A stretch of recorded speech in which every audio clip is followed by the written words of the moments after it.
नमस्कार दोस्तों, अम्बाला के चुनावी अपडेट में आपका स्वागत है और आज हम बात करेंगे कांग्रेस के प्रदेश कोषाध्यक्ष रोहित जैन जी। रोहित जैन अम्बाला के ही रहने वाले हैं और जो चुनावी घोषणा पत्र कांग्रेस द्वारा बनाया गया उसके भी इनको चेयरमैन बनाया गया। रोहित जैन जी, किन किन मुद्दों को लेकर जो है कांग्रेस का जो घोषणा पत्र है वो तैयार किया गया है? देखिए, सबसे पहले तो जो अम्बाला शहर नगर निगम के आने वाले जितने भी क्षेत्र हैं इस समय उनका बुरा हाल है और इन चीज़ों को ध्यान में रखते हुए कांग्रेस का चुनावी घोषणा पत्र जो तैयार किया गया है और जारी किया जाएगा और जो हम वादे करेंगे, जो हम संकल्प शहर की जनता से लेंगे उनको पूरा भी किया जाएगा। सबसे पहले अगर हम बात करें, म्यूटेशन के नाम पर लोगों के साथ आज की डेट में ठगी हो रही है और उनसे म्यूटेशन के नाम पे बड़े बड़े अमाउंट वसूले जा रहे हैं, तो इन प्रथा को ख़त्म किया जाएगा। जो हम बात करें नगर निगम की जो कार्य प्रणाली है उसमें पारदर्शिता नहीं है, भ्रष्टाचार फैला हुआ है, तो इस बात का स्पेशल ध्यान रखा जाएगा कि भ्रष्टाचार ना हो और पारदर्शिता लाई जाए जितने भी काम हैं। अगर हम बात करें पूरे शहर में, देखिए कि पार्किंग का बहुत बुरा हाल है, कहीं भी प्रॉपर पार्किंग नहीं है, तो मल्टी लेवल पार्किंग पे भी कांग्रेस का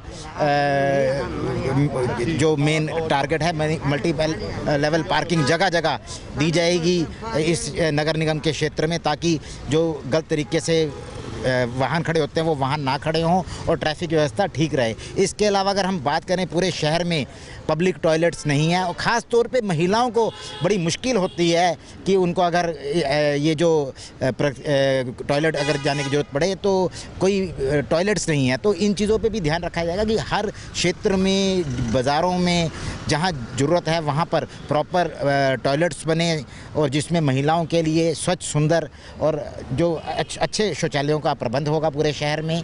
अगर हम आज बात करें, बड़ी शर्म आती है कि देखते हैं कि अम्बाला को सबसे गंदे शहर का तगमा बार बार मिलता है, तो इस बात पे ध्यान रखा जाएगा कि जो शहर की सफाई व्यवस्था है वो पूर्ण रूप से ठीक हो।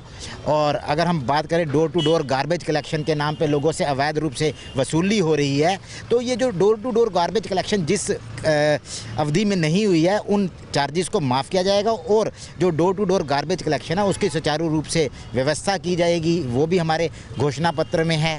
रोहित जी, आपने महिलाओं की बात कही, आज हर गृहिणी परेशान होती है कि सुबह उसके घर से जो है कूड़ा टाइम पे नहीं उठाया जाता, उसको लेकर आप क्या कहेंगे? मैं यही कह रहा हूँ कि कूड़ा उठाने के लिए डोर टू डोर जो गार्बेज कलेक्शन है उसको व्यवस्थित किया जाएगा, उसको प्रॉपर ये सुनिश्चित किया जाएगा। हर प्रकार के 3 प्रकार के कूड़े होते हैं, गीला, सूखा और ख़तरनाक, उनको अलग करके उनका सही रूप से पहले उठाया जाए और उनको शहर में पोल्यूशन ना हो, उनको प्रॉपर जो है उसका डिस्पोजल भी प्रॉपर वे से हो। तो मगर जैन साहब, भाजपा ने भी ये काम करना शुरू किया था, मगर ग्राउंड लेवल पे अगर बात करें तो ग्राउंड लेवल पे आकर कहीं भी कोई काम ऐसा नहीं दिखा कि कूड़ा कलेक्शन जो है ठीक तरीके से हो सके। देखिए, मैं आपकी बात में एक बात और ऐड करना चाहूँगा, मैं पहले भी कह चुका हूँ। एक बात तो सबसे बड़ी बात यह है कि कूड़ा कलेक्ट नहीं किया गया और उसके नाम पे लोगों से अवैध वसूली की जा रही है। अगर आप कोई NOC लेने जाओ तो आपसे कहा जाता है कि पहले जो कूड़ा कलेक्शन जो आपके चार्जेस हैं पिछले पीरियड के वो आप दें, जबकि ज़मीनी स्तर पे ऐसा कुछ हो नहीं रहा था। तो ये एक सबसे बड़ी समस्या, इसको लेके भी गंभीरता कांग्रेस की तरफ से पहले भी थी और आगे भी रहेगी। और इसके अलावा अगर हम बात करें, आवारा पशुओं की पूरे शहर में भरमार है, लोगों की जान और माल का काफ़ी नुकसान हो रहा है, तो इस बात पे भी हम लोग अगर देखिए, हम नगर निगम एक्ट की बात करें या गोरक्षा एक्ट की बात करें, उसमें स्पेशल प्रावधान है कि शहर में जो नगर निगम के क्षेत्र हैं उनमें पशु बाड़ा होना चाहिए। लेकिन मुझे लगता है कि ये भाजपा के नेताओं को, भाजपा के जो लोग सारा नगर निगम चला रहे थे उनको इस बारे में शायद ज्ञान ना होगा, लेकिन हमें ज्ञान है, हमें पता है काम कैसे कराना है। हमारे घोषणा पत्र में जितने भी शहर के लोगों से हम वादे करेंगे उन संकल्पों को हम पूरा करेंगे। सर, गलियों की बात कीजिए, स्ट्रीट लाइट्स हैं नगर निगम द्वारा लगा दी जाती है, मगर उनके रख रखाव में सबसे बड़ी परेशानी आती है और वो ज़्यादातर ख़राब ही दिखी हैं। उनको किस तरीके से ध्यान रखा जाएगा कि जो स्ट्रीट लाइट लगी हैं उनका जो काम है वो सुचारू ढंग से हो सके? ना सिर्फ स्ट्रीट लाइट बल्कि हर काम के लिए जहाँ भी कोई कार्य होगा उसमें अधिकारियों की जिम्मेदारी सुनिश्चित की जाएगी कि उन्होंने अगर काम कराया वो ढंग से हो। आप देख रहे होंगे जितनी भी जगह, कुछ जगह पे जो नई स्ट्रीट साइड लगी है वो लगते ही खराब हो रही हैं और उनमें जो अंडरग्राउंड केबल का जो प्रोविज़न था उसको दरकिनार करके जगह जगह जुगाड़ किया गया है। मैं जुगाड़ वर्ड यूज़ कर रहा हूँ, जुगाड़ किया गया है, सीधा उनको लाइट के लिए तारे दी है। सबसे पहले जिम्मेदारी सुनिश्चित करेंगे अधिकारियों की कि जहाँ पे वो चेंज करते हैं या नई लाइटें लगा रहे हैं वो कम से कम प्रॉपर चलनी चाहिए। पूरे शहर में लाइटों का भी ढंग से प्रबंध किया जाएगा।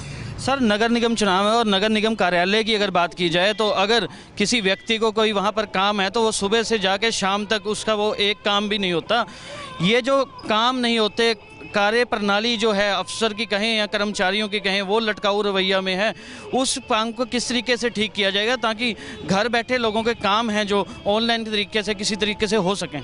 देखिए, जहाँ तक नगर निगम की बात है उनकी बिल्डिंग ही आखिरी सांसें ले रही है, जर्जर अवस्था में है, खतरनाक स्थिति में है, लोगों के जान और माल का वहाँ भी नुकसान होने के पूरे चांसेस रहते हैं। अम्बाला नगर निगम की बिल्डिंग को भी जल्द से जल्द एक तय सीमा अवधि में नया बनवाया जाएगा और जितने भी हमारे काम हैं म्यूटेशन के, NOCs के, ये सब ऑनलाइन किया जाएगा। उसको जवाबदेही तय होगी हर अधिकारी की, हर डिपार्टमेंट के अधिकारी की कि वो एक जब उनके पास ऑनलाइन कोई एप्लीकेशन आए तो उसको चाहे 3 दिन, हफ्ता तय समय सीमा में उसका निपटारा करें, लोगों की सुविधा के अनुसार काम किया जाए।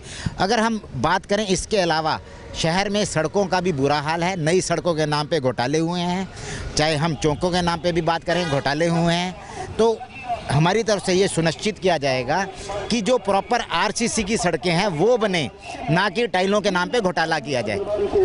तो जवाबदेही जो है वो होगी। यहाँ पर चुनावी घोषणा पत्र जो है वो घोषित कर दिया गया है, बड़े बड़े वादे कांग्रेस ने कर दिए गए हैं। अब फैसला जो है जनता के हाथ में है। अम्बाला की हर छोटी बड़ी अपडेट के लिए हम आपके साथ बने रहेंगे। धन्यवाद।